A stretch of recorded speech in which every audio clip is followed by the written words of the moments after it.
So coming into Sukhasana, a comfortable crisscross-legged shape. And if you've already been there for a bit, you can change the crossing sooner than later.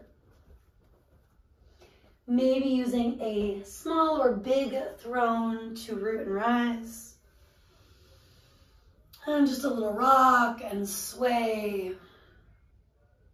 Getting right into Sufi grinds here, inhaling forward. And exhale, round, take it back. Inhaling. Exhaling. Now your eyes can be closed or cultivate a soft focus. At some point, reversing direction. Slowing it down at first, maybe speeding it up over time. And you can reverse more than once. You can also change up the crossing. Spending another minute or so with these circles, waking up the body by consciously moving with breath. Inhaling to arch, gently open the chest. Exhale, round, stretching the mid-upper spine region. 2 to 3 each direction. Maybe add that extra circle the way that feels a little resistant or stubborn. And then this time, let's get still for a couple of breaths following the circles. Letting the inhale help you to grow taller. And with the exhale, do simply relax, let go. Starting with the physical body, and maybe that relaxation starts to feel deeper, right? Your nervous system slowing down, calming down, working more efficiently so we're not in a fight or flight mode. And at some point here, just sweeping the arms gradually out and up. And then joining palms, hands coming down. I'll take a few of these, breathing in, stretching it up. Integrating all sides, exhaling, hands come down. 2 more just like that.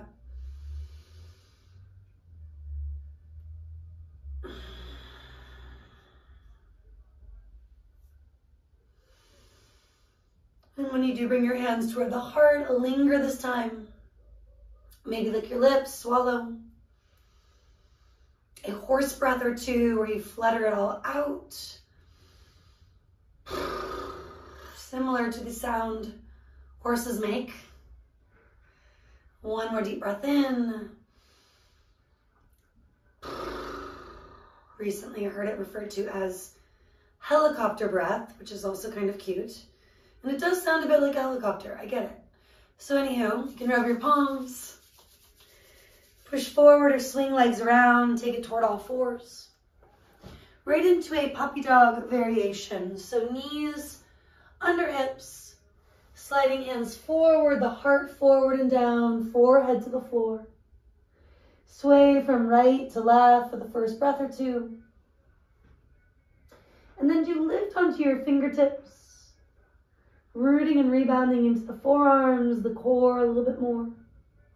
And just start to walk your hands to the right, maybe sliding left hand over right. Palms releasing, forehead releasing. Tops of the feet, grounding you, the hips maybe rebounding from there. 1 more moment just to slide it a little further, maybe walk a little further. Clear what needs to go. And do take it to the other side if you haven't. Beyond the left corner of the mat, maybe right hand over left or just side by side. Melting the forehead, the fingers down. Driving the hips further up and back, maybe relaxing tops of the feet to the floor, that sensation of rooting and rebounding. And then eventually take that with you to neutral. A brief anahata or puppy dog, maybe letting your elbows ground. Joining your palms or just your finger pads, take that prayer-inspired shape. Stretching the triceps, that connection to the deltoids. Maybe let your elbows move forward, your bum, your sit bones reach back. Lick your lips, swallow, sigh. And there's no rush, but you'll eventually get to a down dog. If you want to start with some wrist circles first, you could. Maybe you feel like a shoulder roll or two. Maybe it's about hydration, right? A little sip of water. Perhaps as I name these things, you need all of it. That's okay. Do your thing and eventually climb it back. Adho Mukha Svanasana, Sanskrit for downward facing dog posture. And then some movement, a simple calf stretch, a foot stretch. That can include climbing high on the balls of the feet, the tippy toes, pedaling heels or reaching into both evenly from there. Lingering where it does feel needed. Not forcing things, but looking for that fuller range of motion. Legs getting straighter without jamming your knees. That can include rooting a little bit more into the thumbs, first fingers to drive your bum up. And then we send the heels down. Building on that, walk your hands to your toes. Could shake your head a little yes. And a little no. Soften your face, your jaw, maybe flutter it out one more time.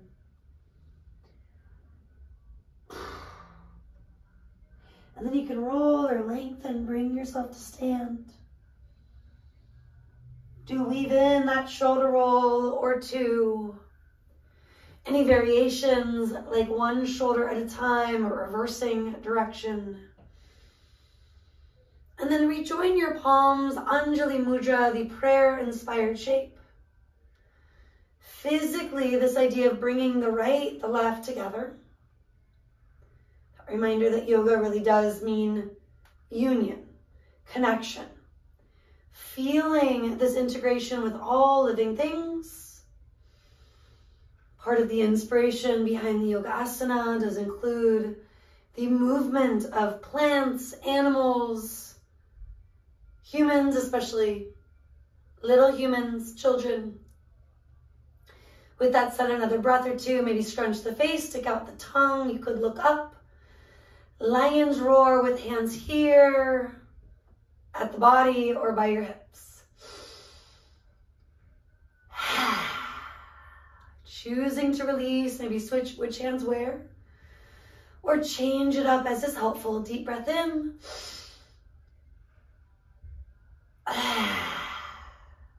Do take a recovery breath or two.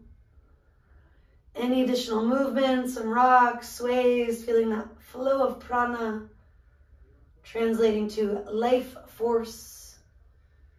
We often refer to it in the practice as just the breath itself, but it's so much more. Inhaling, do sweep the arms. Swan diving, hinge at the hips, bow forward and fold. Inhaling, chest out. Hinge at your hips, fold in. Rooting to rise, take it up, maybe gaze up. Exhaling, hands come down. So a little quarter turn to your right. This quality of shifting perspective, a kriya, and keeping the mind open, if you will. We reach on the inhale. Still just the simple half salute. Exhaling to fold. Inhale, chest forward, shoulders back. Hinge at the hips and fold. Come on up, maybe look up. And exhale, hands come down. Quarter turn, inhale, reach. Swan diving, exhale, fold. Inhale to expand. Exhale to contract. Inhale, take it up. Exhale, hands come down. Quarter turn to the right, you inhale. And you fold, exhale. Fill the belly, fill your lungs with the inhale. Clear the belly, the lungs, the mind a little bit with the exhale. Inhale, root and rise. Exhale, hands come down. One more time, quarter turn, kind of completing that circle. Folding it down. Inhaling, expanding. And exhaling, releasing. Bring it up, maybe look up. And when you exhale, hands come down, chin comes down. Bigger sigh or two, maybe just being here for several breaths. Take the ocean sound with you in and out through the nose. Or any breath that's needed, letting prana flow, circling your head and neck. Halfway, all the way, whatever works. Not assuming, do explore. And at least 2, 3 more on your own. Stretching the chest, the throat, the neck itself, but again, without overdoing it. Practicing Svadhyaya, self-study, so you know what you need most. Chin back to the chest, take the exhale. 2 or 3 if you need it. And then roll through the crown of the head, shrug, release your shoulders. Take the arms gradually to the sky. Bring in a cactus shape, as mentioned, the plant-inspired stuff. Inhaling, reach to the sky. Dive forward, hands to the earth. Inhale, chest forward, thighs gently roll back. And then you start to walk your hands forward. Keep pressing thighs back to bring it to a down dog. Feet no wider than the hips, parallel to each other. Maybe include licking your lips, swallowing a horse breath, and or a lion's roar from there. Flow to your plank. Shift a little forward, shift a little back, maybe a little side to side. Any combo of that movement, including a circle one way. And then, of course, maybe the other. From your plank, do pull it all back, exhaling to a down dog. Take a few of these where you move with the inhale or the exhale. There is this brief lingering at the top, the bottom, inhale. Let's take it to a plank, rolling or shifting forward. Exhale, let's push to dog, spring your knees, bring it back. Inhaling, rolling or shifting, elongating at that last moment when you're really full. And then finding that complete down dog, lengthening the spine when you are completely empty. At least 2 to 3 on your own from here. This combo of effort, ease, strength, and flexibility. Integrating the breath, the movement, this quality of union from within, from the physical body maybe first, going deeper from there. With that said, bring it to the knees. Maybe sit back in such a way, hard to tell with my bell-bottom leg pants, but where you're on the bottoms of the feet if you can. There's been times where a yoga teacher brought that in and I couldn't do it. I had to take breaks here on the tops of the feet or even upright in something like Tadasana, mountain pose. So with all of that said, we are going to take the arms gradually out and up. And all you're doing is connecting, integrating, union. Hands come down. A few on your own. Inhale. Clear what needs to come out. Through the nose, the mouth, both. 2 more.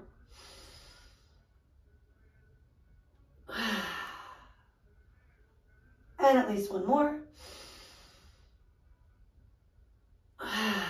Maybe stay for the extra breath or 2. Seeing your intention clearly, breathe it in. Physically, emotionally, letting go what needs to be released. Let it out. Hands come forward. Maybe some kicks, crisscrosses, and or whatever else feels intuitive before you sit back on the tops of the feet. And do allow for a moment or 2 where you ground, rooting to rebound. Walk the right hand back, root to rise, a kneeling salutation. Hips lift, heart lifts. And with an exhale, lower. Left hand back, root to rise, we inhale. Exhale. Let's bring both arms forward from there. Exhale, both hands back and down.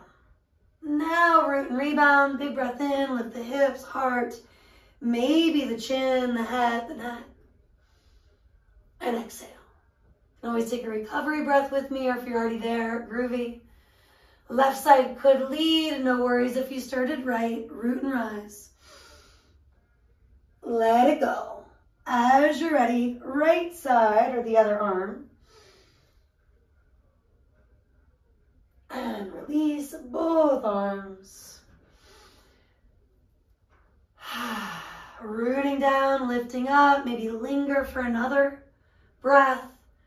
2, rebuild it if you'd like. Inner shoulder blades move to the chest, maybe release the head. Chin up, let the throat go. And then slowly bring it down, checking in. Shoulder roll or 2, maybe sigh the soreness, the stress up and out. And then you can take a basic child's pose, an extended child's pose, puppy dog, turtle. Do observe. Maybe rock, sway. Noticing what you need so at any time your practice does become a yogi's choice. Being inspired by the sequence, these students, the teacher, but never feeling like you have to keep up or do everything just because it's offered. You can lick your lips, swallow, and exhale. Inhale all fours. Exhale to down dog. Inhaling high on the balls of the feet. Look toward hands, exhaling, step or jump. Inhale, let's find a half lift, Ardha Uttanasana. Exhale, a complete fold, Uttanasana. Inhale, chest down. Hinge at the hips. Exhale, fold in. One more time, just like that. Maybe staying a while where hands are actually helping to gently draw you closer. A different arm variation if you want to massage the neck, for example. Clasp elbows or interlace fingers at the lower spine, do. And that's just a few ideas. Front ribs continue to relax. The belly might need that reminder once again. And you can roll with me or lengthen to lift, inhaling. Exhaling. Rock, sway once you are standing. Allow for subtle movement or something a little bigger if that's calling you. And right into Utkatasana today, your chair, sit low, reach high. First time breathing in, breathing out, commit to it for another cycle or 2.